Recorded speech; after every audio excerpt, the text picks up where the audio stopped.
कोरोनाच्या सगळ्या या आत्ताच्या वातावरणामध्ये सगळा देश ठप्प झालेला असताना जेव्हा हे संकट आपल्यावरचं जाईल त्या परिस्थितीमध्ये वेगवेगळ्या क्षेत्रांच्या पुढची आव्हानं काय असतील या दृष्टीनं वेगवेगळ्या क्षेत्रातल्या मान्यवरांशी बिझनेस लीडर्सशी आपण बोलतो आहोत आणि आज याच मालिकेमध्ये आपल्याबरोबर आहेत व्हॅल्युएबल ग्रुपचे फाउंडर UFO मूव्हीजचे संचालक मॅनेजिंग डायरेक्टर संजय गायकवाड.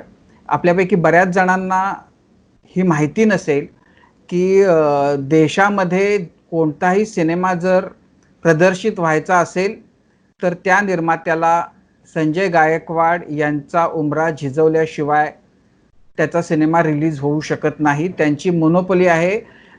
देशामध्ये जे 5,500 थिएटर्स आहेत त्याच्यापैकी जवळपास 3,500-4,000 थिएटर्सचे जाहिरातींचे हक्क, तिथं सिनेमा प्रदर्शित करण्याचे हक्क सॅटेलाइटच्या द्वारे संजय गायकवाड यांच्या कंपनीकडे आहेत. त्यांनीच या संबंधीचं तंत्रज्ञान विकसित केलं आणि बॉलिवूडमधला कोणत्याही सिनेमाच्या आपण जो सिनेमा थिएटरमध्ये बघतो तो व्हाया संजय गायकवाडच आपल्यापर्यंत आलेला असतो आणि त्यामुळं कोरोना नंतरच्या परिस्थितीमध्ये entertainment industry, Bollywood, Hindi cinema, एकूण सिनेमा जगत यांची अवस्था काय असेल, त्यांच्यापुढे कोणते प्रश्न असतील, ह्या सगळ्याबद्दल आपण संजय गायकवाड यांच्याबरोबर बोलणार आहोत. संजयजी, या आमच्या वेब सिरीजमध्ये तुमचं खूप स्वागत.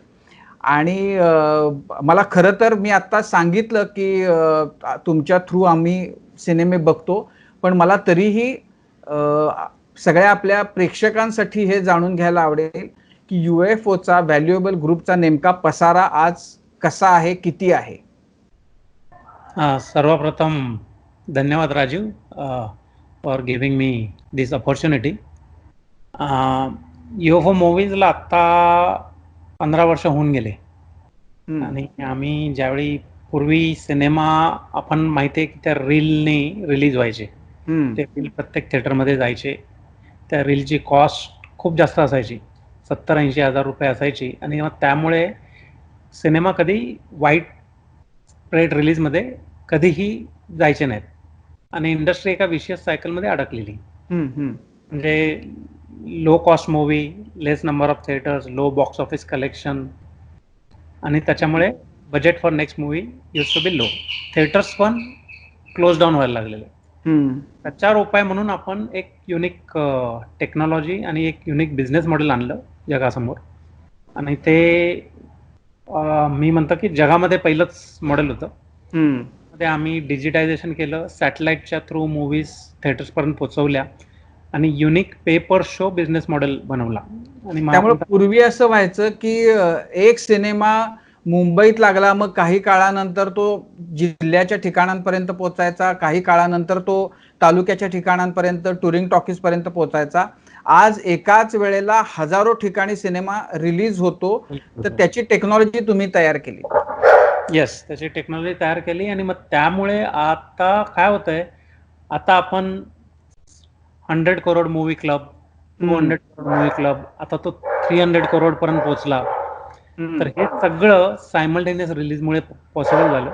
आणि आता तुम्ही बघतच असाल की कशी क्वालिटी चेंज होत चालली आहे, even the content production value change होत चालली आहे, त्याचं अपील चेंज होत चाललेलं आहे आणि मोर हाय बजेट मूवी यायला लागलेले आहेत. सगळं UFOमुळे पॉसिबल झालं. UFOचे म्हणजे देशामध्ये किती ठिकाणी UFOच्या थ्रू जातात? हॉलिवूडचे मूव्हीज पण UFOच्या थ्रू होतात का रिलीज? हो हो, म्हणजे बेसिकली आता तसं बघायला गेलं तर इंडियामध्ये जवळजवळ 9,000 सिनेमा स्क्रीन्स आहेत, which is still very very under screen. म्हणजे सिनेमा आपल्याकडे रिलीजन असून सुद्धा म्हणजे India is very under screens. आणि आमच्या रिसेंट स्टडीमध्ये असं आढळून आलं की only 40-45 crore people have access to cinema. बाकीच्या लोकांना सिनेमाचा ॲक्सेसच नाही आहे. ह्या 9,000 स्क्रीन्समध्ये आपण UFO as a service provider, म्हणजे जिथे आपण टेक्नॉलॉजी दिलेली आहे, आयदर त्याच्यामध्ये हॉलिवूड मूवी रिलीज होतात किंवा बॉलिवूड मूवी किंवा इंडियन कॉन्टेंट रिलीज होतं. अशा टेक्नॉलॉजीने इक्विप केलेले आपले जवळजवळ 5,000-5,500 सेंटर्स आहेत टुडे आउट ऑफ 9,000. अच्छा. त्यापैकी 3,600 जे सिनेमा हॉल्स आहेत त्याच्यामध्ये आपला बिझनेस मॉडेल फक्त टेक्नॉलॉजी प्रोव्हाइड करायचा नाहीये, पण त्याच्यामध्ये इन सिनेमा जो ऍडव्हर्टाइजमेंट आहे तो पण आपण हँडल करतो. सो योबोचे 3 रेव्हेन्यूज आहेत. एक आहे एक्झिबिटर कडनं जो रेंटल येतो, दुसरा डिस्ट्रीब्युटर कडनं आपण एक CDC कंटेंट डिलिव्हरी चार्जेस म्हणून मागतो, आणि तिसरा आपला ऍडव्हर्टाइजमेंट रेव्हेन्यू. तर ह्या 5,000-5,500 सेंटर्स आपण ऍज अ सर्व्हिस प्रोव्हायडर म्हणून इक्विप केलेले आहेत, आणि त्यापैकी 3,600 सेंटर्सवर आपल्याला ऍडव्हर्टाइजमेंटचे राईट्स पण आहेत. आता म्हणजे जो सगळ्यांच्या मनातला प्रश्न जो आहे तो हा की लॉकडाऊन समजा संपेल, पण तुम्ही कसं बघताय एंटरटेनमेंट इंडस्ट्रीचं भविष्य काय आहे? सिनेमा हॉलमध्ये जाऊन, थिएटरमध्ये जाऊन लोक परत सिनेमा बघतील असं चित्र तुम्हाला कधी दिसतंय? कधी हे घडेल? तसं ऍक्च्युली आता आपण बघितलं की सध्या तरी लोकांची प्रायोरिटी सर्वायवल आहे.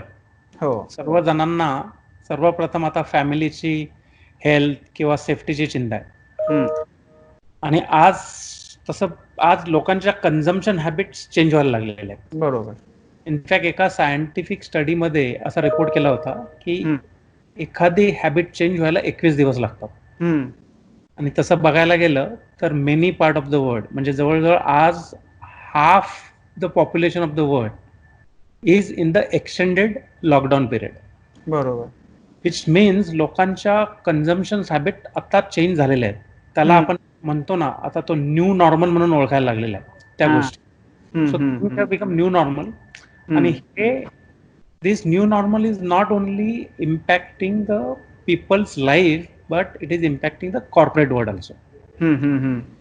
आणि ह्या पॅन्डेमिकमुळे बऱ्याच इंडस्ट्रीजवर बराच मोठा परिणाम झालेला आहे. काही इंडस्ट्रीज ह्याच्यामध्ये परमनंटली मॅनेज पण होतील, तर काही इंडस्ट्री खूप प्रॉफिटेबल होतील. फॉर एक्झाम्पल, म्हणजे आता तुम्ही pharma, health care, supply chain किंवा लॉजिस्टिक म्हणा किंवा OTT प्लॅटफॉर्म म्हणा, मीडिया एंटरटेनमेंट बद्दल बोलायचं म्हटलं तर ह्या एका बाजूला खूप थ्राईव्ह होतील, तर दुसऱ्या बाजूला रिटेल म्हणा, टुरिझम म्हणा, रेस्टॉरंट म्हणा किंवा सिनेमा म्हणा, ह्या company will be impacted for very very long time. तसं बघायला गेलं तर COVID-19 हा एव्हरी इंडस्ट्रीला इम्पॅक्ट करतोय, बट मीडिया आणि एंटरटेनमेंट इंडस्ट्री बद्दल बोलायला लागलं तर this has provided opportunity as well as challenges to this industry. कशी अपॉर्च्युनिटीज काय आहेत? आणि ऍक्च्युली काय आलं की ही रियालिटी अशी आहे की कोविडच्या रेस्पॉन्समध्ये media is actually playing a significant role. I am not surprise in fact की while practicing self and social distancing, people also want to be entertain during period. कारण काय, सगळ्यांना असं वाटतं की आपलं माइंड या करंट इव्हेंट पासून थोडं दूर न्यायचंय. आणि ह्याच्यासाठी other than getting your self entertained at home, watching news, त्याला दुसरा पर्याय नाही. त्यामुळे सध्या जे एक रिसर्च आलेला इतक्यात की people are spending 3 to 4 hours per day at home on entertainment and news. आणि तुमचा ऍक्च्युली प्रश्न होता की हा एक तर whether people are interested in entertainment, त्यांच्या हॅबिट चेंज होत आहेत का? तर yes, they are interested in entertainment, habit change होत आहेत. पण सगळ्यात महत्त्वाचा प्रश्न की सिनेमा हॉलमध्ये परत येण्यासाठी काय करावं लागेल, लोक कधी येतील, व्हॉट आर द चॅलेंजेस आहे त्याच्यावर. तर ह्या बाबतीत की कन्झ्युमरचा कॉन्फिडन्स लेवल काय राहील, वर्ल्ड वाईड मेनस्ट्रीम मीडिया जी आहे ना, they have a divided opinion. जसं आपण म्हणतो की एका बाजूला people are very very pessimistic, तर दुसऱ्या बाजूला बेफिकर आहेत. Even media about this have a divided opinion. दोन टोकाचे ओपिनियन्स आहेत. ऍक्च्युली इंडस्ट्रीला, म्हणजे सिनेमा इंडस्ट्रीला मोठा रिलीफ मिळाल्यासारखा वाटलेला, ज्यावेळी चायनाने मला वाटतं फेब्रुवारी का मार्च मध्ये they have reopen the theatres. पण तो रिलीफ एकदम शॉर्ट लिव्ड राहिला, कारण परत त्यांना तो हेस्टिली बंद करायला लागला. तर खरं म्हणजे ते बंद करण्याचे इश्यू एक होते, तर कम्युनिकेशन हा मोठा प्रॉब्लेम होता. कारण कम्युनिकेशन जो असतो की लोकांना कॉन्फिडन्स देणं की तुम्ही थिएटरमध्ये आलात तर तुम्ही सेफ राहू शकता, हा एक मोठा प्रॉब्लेम होता. आणि दुसरा मोठा प्रॉब्लेम होता की कंटेंट अवेलेबिलिटी, म्हणजे नवीन रिलीज कंटेंट होतं तो अवेलेबलच नव्हता. पीपल आर थिएटर्स बंद आहेत आणि थोड्या ठिकाणी छोटेसे थिएटर्स ओपन झाले तर people are not interested in releasing the content. तर त्याच्यामुळे तो एक मोठा प्रॉब्लेम होता. However one of the most important attribute for the low attendance was तिकडे लोक was not ready to go back to, त्याला म्हणतात ना BC habits before corona habits. BC हॅबिट्सला जायला अजूनही लोक तयार नाही आहेत. So on one hand mainstream media has a pessimistic view about the consumer's confidence level, पण दुसरीकडे अशी पण थिंकिंग आहे की consumer are starved of out of home entertainment. ते स्टार्वेशन झालेले आहे and actually they are looking for the first opportunity to go out. आणि आता first opportunity to go out आता दारूची दुकानं उघडण्याची आणि तिथं जाऊन रांगेत उभा राहण्याची संधी मिळाल्याबरोबर लोकांनी जी गर्दी केली त्याच्यावरनं दिसून आलं. आता तुम्ही इमॅजिन करा, थिएटर्स ओपन केले आपण आणि तो सूर्यवंशम म्हणून सांगितलं की तो रिलीज होतोय, लोक सगळे विसरतील आणि जातील थिएटर्स मध्ये, रांगा लावून ते तिकडे जात. पण ह्याचं मेन कारण कसं आहे की ह्या एंटरटेनमेंट मध्ये मी एक असं म्हणतो की एक कारण आता कसं झालेलं आहे की इतक्यात लोकांचा कन्झम्पशन हॅबिट जसं मी म्हटलं चेंज झाल्यात. So people are spending lot of time on OTT platforms. Netflix बघतायत, हॉटस्टार बघतायत, people are using Amazon primes. तर हे वेगवेगळे OTT प्लॅटफॉर्मवर कंटेंट कन्झम्पशन बरंच वाढलेलं आहे. पण सायमल्टेनियसली त्याच्याबरोबर एक नवीन गोष्ट वाटायला लागली लोकांना, त्याला म्हणतात OTT फटीग. आता तो फटीग यायला लागलाय लोकांना. So I know lot of people की ते सुरुवातीला you are spending huge amount of time नेटफ्लिक्सवर, एवढ्या मूवी बघायचो, हे करायचो ते करायचो. आता 2-2 दिवस नेटफ्लिक्स ऑन नाही करत, एवढा फटीग झालेला आहे. People are looking for the out of home entertainment. आणि तसं बघायला गेलं तर आउट ऑफ होम एंटरटेनमेंट मध्ये जर त्या बाबतीत बोलायचं गेलं तर कॉन्सर्ट बद्दल बोललो किंवा स्पोर्टिंग इव्हेंट बद्दल बोललो, तर त्याच्या मानाने cinema is low priced and relatively smaller crowd असतो तिकडे. त्यामुळे जर लॉकडाऊन संपलं आणि सोशल मेजर्स असेच कंटिन्यू राहिले तर cinema will be a preferred option over any other out of home entertainment medium. आणि lot of theatre owners world wide are taking this optimistic view. पण मग त्याला सोशल डिस्टन्सिंगचं नाही, आता त्याच्यावर आपण बोलू, डिटेलमध्ये मी त्याच्यावर बोलतो. पण to support this what is happening is world wide to support this pessimistic view. World wide तिकडे इंडिपेंडंट सर्व्हे झालेले आहेत. म्हणजे एक UK मध्ये शोकेस सिनेमाच्या सर्व्हेमध्ये असं फाइंडिंग मिळालं की 50% of cinema going audience will visit cinema within a cinema reopening irrespective of what is the situation. Lockdown उघडलं, सिनेमा उघडलं, 50% are saying we will go back and will start watching cinema. तसेच म्हणजे लोकांना विचारलं तर 1 out of 3 people are saying cinema is the most missed activity. That is the most missed activity. 23% people are saying ki they will visit cinema more frequently in future. In fact, त्यांची म्हणजे त्यांचं काय म्हणतात feeling for going out and watching cinema is enhanced. अच्छा, कारण ते डिप्राईव्ह आहेत राहिलेले. हा, अजून एक सर्वे आहे जो वर्टिगो रिसर्च फ्रान्स मध्ये झालेला आहे.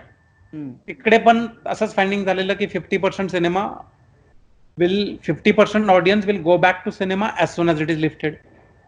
चायनामध्ये पण हे ज्यावेळी ओपन झालं आणि परत हेस्टिली बंद झालं, त्यांनी पण सर्वे केला, तर त्यांच्या सर्वेमध्ये असं फाइंडिंग झालेलं की पहिल्यांदा हे इन्सिडेंट झाल्यानंतर उलट ते 70% वर गेले. People want to come back. They were only waiting for the titles. Actually मिकिन्झीने एक जो सर्वे केलेला, जो आत्ताच पूर्ण केला मिकिन्झीने, त्याच्यामध्ये असं ऑब्झर्वेशन आलं की कंझ्युमर ऑप्टिमिझम जे म्हणतो आपण, consumer optimism across all sectors actually varies from country to country. That is the reality. It varies country to country. ते consumer optimism would be different. म्हणजे US मध्ये लोकांचं ऑप्टिमिझम वेगळे, इंडियामध्ये वेगळे, चायनामध्ये वेगळे, पण त्यात एक कॉमन फाइंडिंग होतं.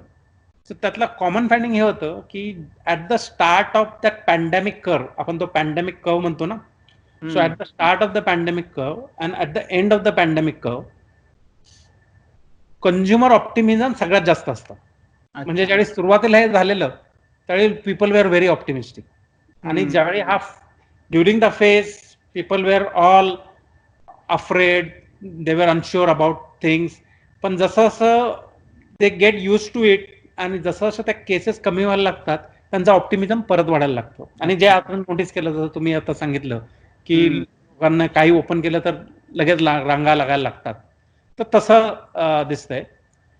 विजावीज आता की सिनेमा केव्हा ओपन होतील, काय होतील, तसं बघायला गेलं तर हाँगकाँग, China would be the first countries where I feel cinema will open, and we will have to see how people will react to that opening. पण त्याच्यावर, त्या ओपन झाल्यावर त्याच्यावर काय होतं, ऑक्युपन्सी कशी राहते, ते जजमेंट करणं at that point will not B correct. कारण सध्या काय झालेलं आहे, थिएटर जरी ओपन झाली तरी राईट कॉन्टेंट येणं to the audience back to the cinema is very very important. तर समरीमध्ये माझं असं मत आहे की people are really looking to go out as they are starved for the out of home entertainment. If proper communication, safety, SOPs are done, their confidence will come back and they will start going back to the cinema.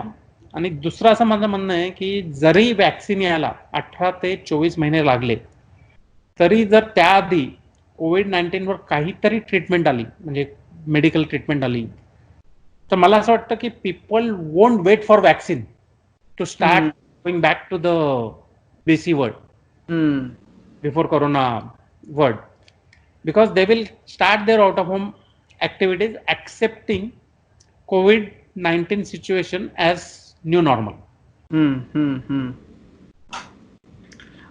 पण मग जेव्हा सुरू होतील तेव्हा ते social distancing बद्दलचा वगैरे तर विचार त्यावेळेला होईल. पण ह्या सगळ्याचा परिणाम म्हणजे आता खूप मोठे मोठे सिनेमे आता या सगळ्या प्रकारामध्ये ज्यांचं रिलीज अपेक्षित होतं त्यांचं काय होणार? तो आता जो कुठला तो सूर्यवंशमचं काय होणार? आणि सूर्यवंशमच्या पाठोपाठ रांगेनं जे होते, तर जेव्हा ते ओपन होईल तेव्हा तर म्हणजे फार गंभीर परिस्थिती होईल की यातला रिलीज कुठला करायचा आणि कुठला OTT प्लॅटफॉर्मवरच जाणार. तसं म्हणजे यू आर ॲब्सोल्युटली राईट की ही इंडियाची फिल्म इंडस्ट्री या लॉकडाऊनमुळे एका मोठ्या वर्स्ट फेजमध्ये आलेली आहे. आणि ॲक्च्युली यू आर ॲब्सोल्युटली बॉलिवूडच्या हिस्ट्रीमध्ये असा 0 बॉक्स ऑफिस रेव्हेन्यू कधीच झाला नव्हता. तर ह्या इंडस्ट्रीला जर सर्व्हाइव्ह व्हायचं असेल तर त्यांना बरंच काय करावं लागेल, आणि बऱ्याच कंपन्यांनी त्या स्टेप्स घ्यायला चालू केलेले आहे. काय करावं लागेल बरंच म्हणजे काय करावं लागेल? आता जसं when we talk about that की ह्या इंडस्ट्रीमधले, सिनेमा इंडस्ट्रीबद्दल बोलायचं झालं तर 3 प्लेयर्स आहेत.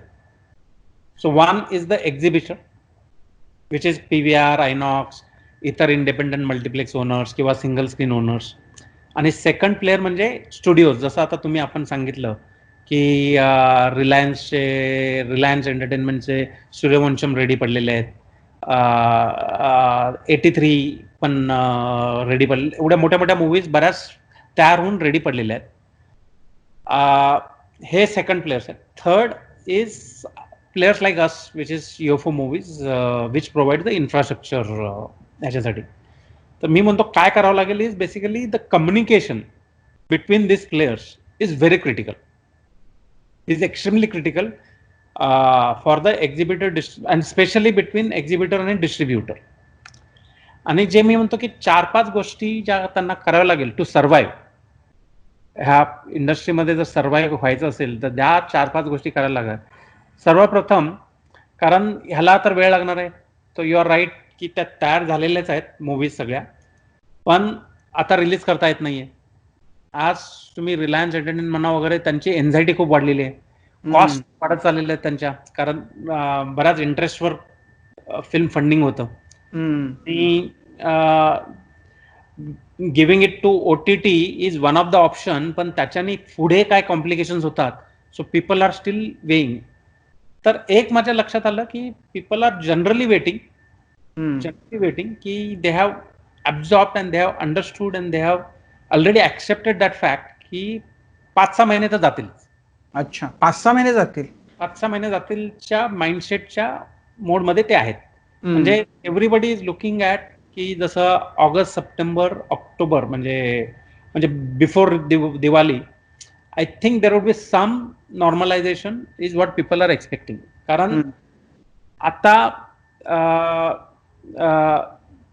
त्यांना म्हणजे they have the option of, like तुम्ही जसं मूवीज बद्दल बोलल्या, so let's discuss about the producers first. तर त्यांना ऑप्शन्स आहे की आता की whether they want to go and give it to the OTT players. आता क्वेश्चन मार्क त्याच्यामध्ये एवढा येतो की असा होतो की आज कुठलीही मूवीची व्हॅल्यू OTT प्लेयर त्यावेळी डिसाईड करतं, ते बॉक्स ऑफिसच्या सक्सेसवर असतं. जर बॉक्स सक्सेस नाही तर त्याला काहीही बेंचमार्क नाही, पॅरामीटर नाही. आता नाहीतर कोणी प्रोडक्शन कॉस्ट माझी 100 कोटी आहे तर मला 100 कोटी द्या, ह्यावर कोण जात नाही. एखादी लो बजेट आहे पण ती खूप बॉक्स ऑफिस सक्सेस झाली तर त्याला पण मोठी प्राइस देतात OTT प्लेयर्स. पण सेकंड हँड जर ती मूवी व्हेरी हाय बजेट आहे पण ती फ्लॉप झाली तर त्याला कोण हात पण लावत नाही. एक तो पॅरामीटर ऍक्च्युअली मिसिंग आहे. So that is not the immediate option. म्हणजे although that looks like a feasible option for the people just to come out of the current problem, की ॲटलिस्ट काही नाही तर थोडं तरी मिळवा. आणि एकदा त्याच्यावर रिलीज झालं की obviously it will not be release in theatre. World wide generally, not only in India, world wide films are waiting for cinema to be open. Even हॉलिवूडच्या मोठ्या मोठ्या releases are, they have all deferred their release plans. तर on one hand what you are saying is की ह्या movie तयार आहेत तर तिकडे ज्यावेळी सिनेमा ओपन होतील तर त्यावेळी इमिजिएटली रश चालू होईल की सिनेमा, की हा पण रिलीज करायचा, तो पण रिलीज करायचा, तो पण रिलीज, कुठला रिलीज करायचा वगैरे. दॅट्स वेअर मी म्हटलं की सगळ्यात महत्वाचं आहे की exhibitor, distributor they communicate so that they decide की how those releases need to be handle. कारण at the same time you are sitting on a inventory of some good titles which is yet to be released. At the same time there is a complete grinding halt of the production of the new content. आता नवीन सीरीजच्या सगळ्या production बंद झालेले आहेत. Outdoor लोकेशन्सच्या वगैरे ज्या होणार आहेत movies आहेत त्या तर actually they have to rethink about their strategies. तर त्याच्यामुळे काय झालेलं आहे की आता असं म्हणजे they have to handle it such a way की they have to release it in consultation with each other. They have to create the release program की समजा दिवाळीमध्ये रिलीज ओपन झालं, so first the theatres need to have a continuous supply of good content so that they can keep attracting the people. At the same time एकाच वेळी सगळं release झाल्यावर जे एकमेकांचं रेव्हेन्यू तुम्ही you actually get into the other content revenue, तो प्रकार होणार नाही. So you have to do that. And at the same time you have enough period so that when production start हे movies will take care of certain period आणि मग नवीन movies त्यावेळी यायला चालू होतील. पण बिसाइड्स दिस, पण सगळ्यात महत्वाचा प्लॅन म्हणजे this is exactly what communication, म्हणून मी म्हटलं की communication between the player is very very important within themself as well as with the exhibitors. Second, they have to prepare for the transition plan. आपण बोलू त्याच्यावर की what is this transition plan means.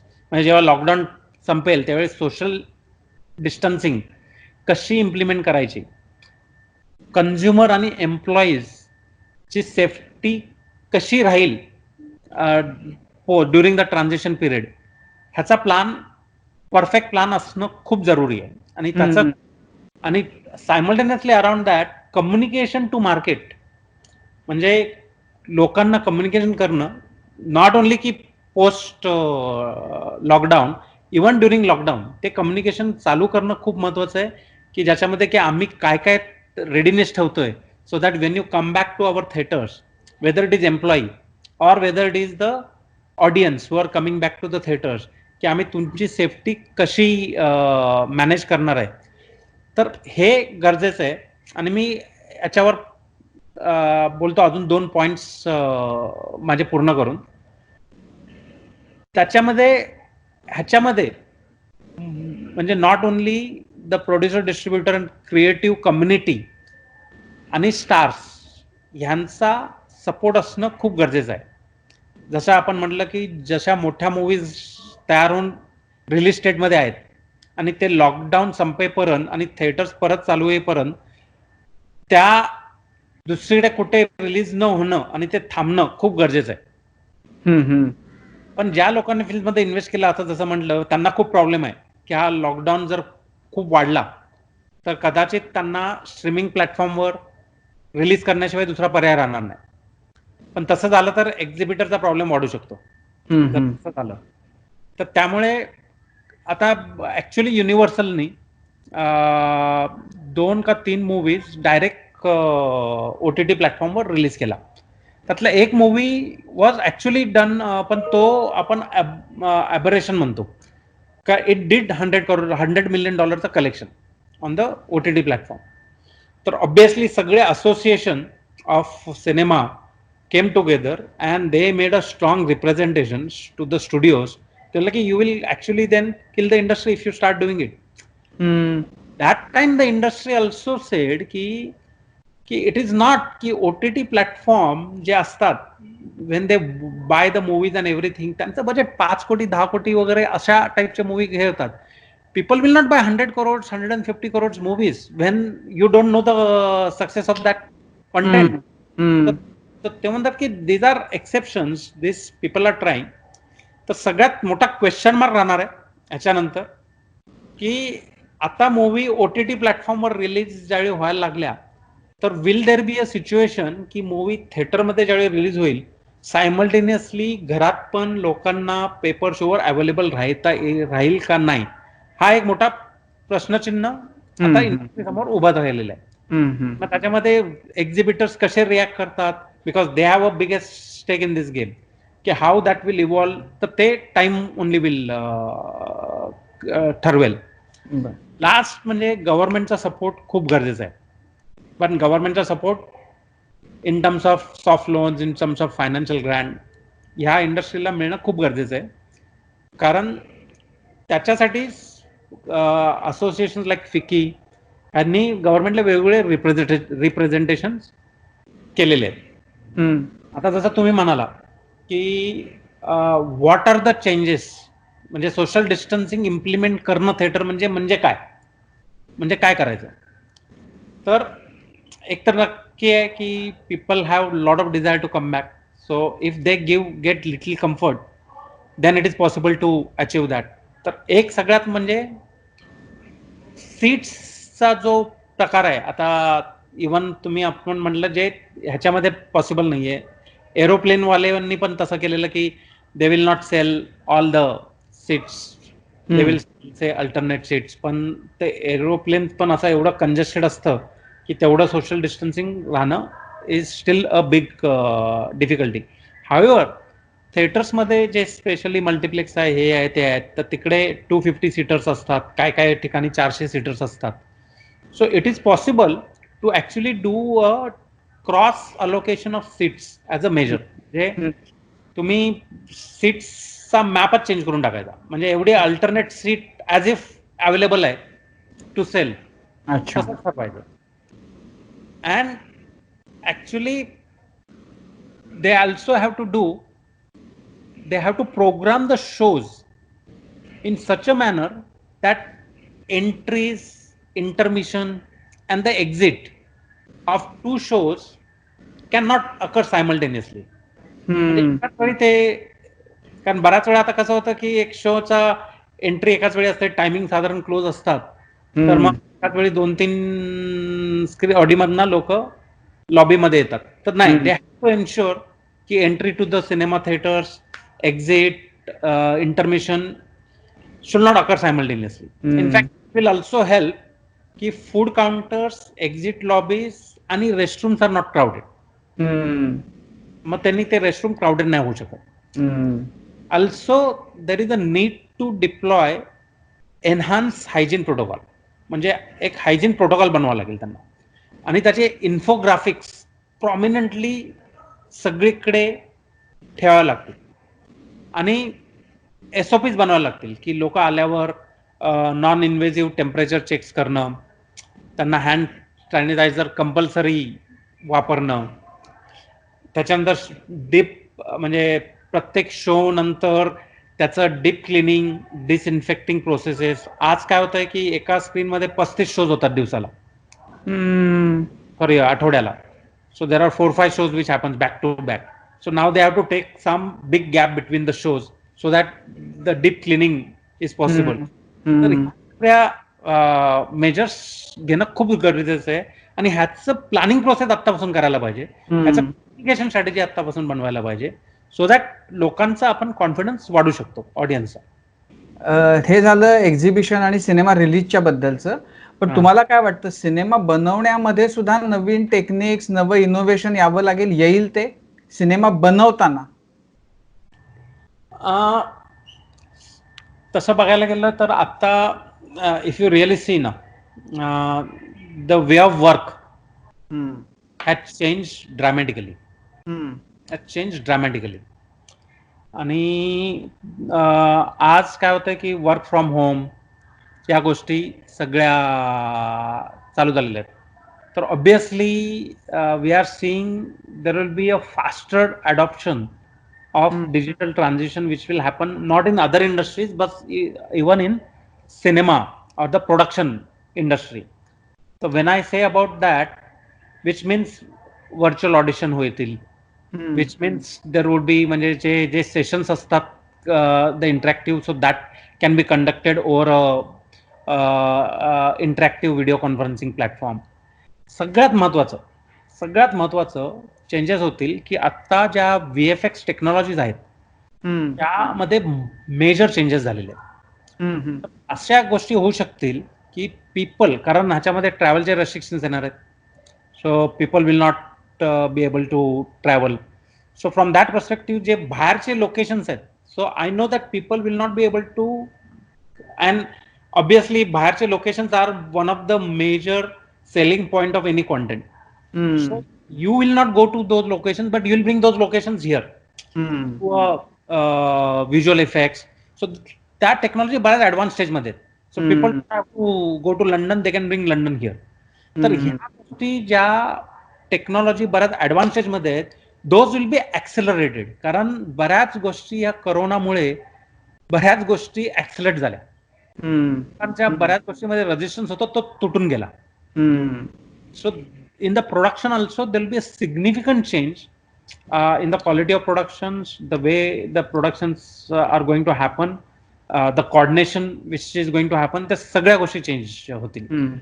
I feel there will be a significant change in the production part of the content. अच्छा.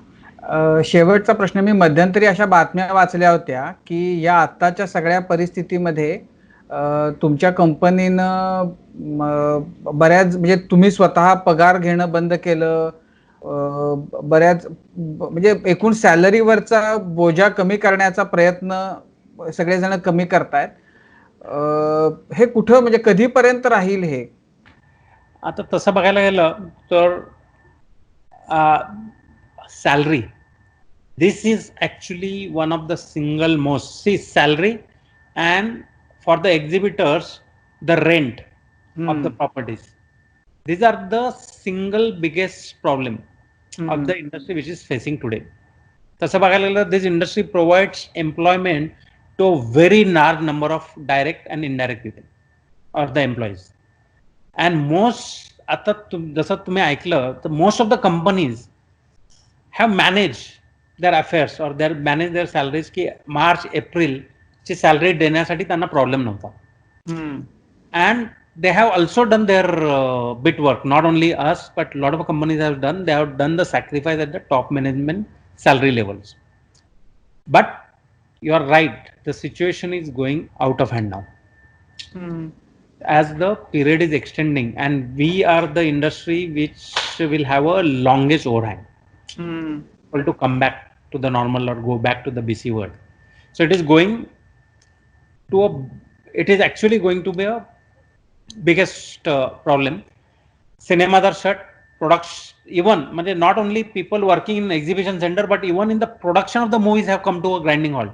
The ticketचे spot boys there is no revenue, so there is no cash available with the corporates, whether it is studios, into the production houses. That's the reason the production has come to the grinding halt. So people, ticketचे daily workers are not getting salaries.